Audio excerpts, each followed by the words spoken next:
Hello বন্ধুরা, তোমাদের কাছে আমি একটা আমার গুরুত্বপূর্ণ কথা বলতে এসেছি। কারণ আমি অনেকদিন থেকে ভিডিও করছি না। তোমরা জানো আমি ইউটিউবে ভিডিও করছি না, কারণ আমার মন ভালো নেই। কোনো মেয়েরই মন ভালো থাকবে না। আমার সাথে যা ঘটেছে তোমাদের সাথে ঘটলে অবশ্যই খারাপ লাগবে। যাকে কিনা এত ভালোবাসতাম, এত বেশি করতাম, সে কিনা আমাকে ভুলে গেল বা অন্য একটা মেয়েকে ভালোবাসে, তাই না? হ্যাঁ, আমার ডিভোর্স হয়ে গেছে। আমার ছেলেকে নিয়ে আমি একা থাকি, হাজব্যান্ড থাকে একা থাকি, কিন্তু হাজব্যান্ডের ঘরেই ওকে আমি এ বাড়ি থেকে বের করে দিয়েছি।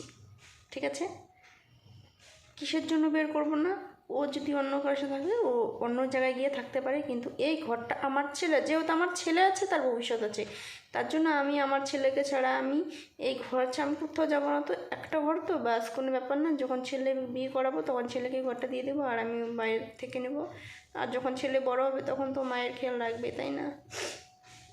একটা ডিভোর্স হয়ে গেছে, তার জন্য আমি কিন্তু সিঁদুর পরছি না। আর দেখাচ্ছি তোমাদের, হাতে আমার শাখাও নেই, দেখতে পাচ্ছ? শাখাও পরছি না।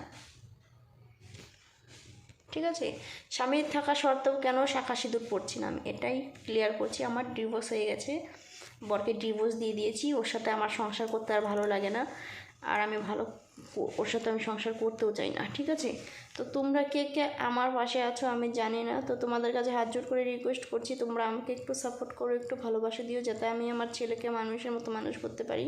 কারণ ওকে নিয়েও তো আমার জীবন সংসারটা চালাতে হবে, তাই না?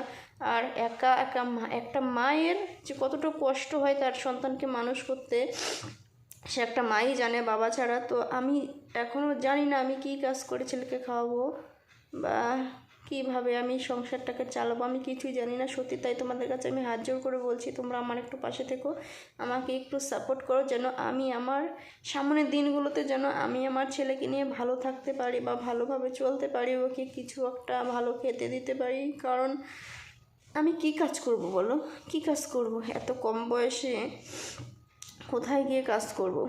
আমি কোনো খারাপ কাজ করতে পারবো না। খারাপ কাজ করতে হলে না অনেক টাকার অভাব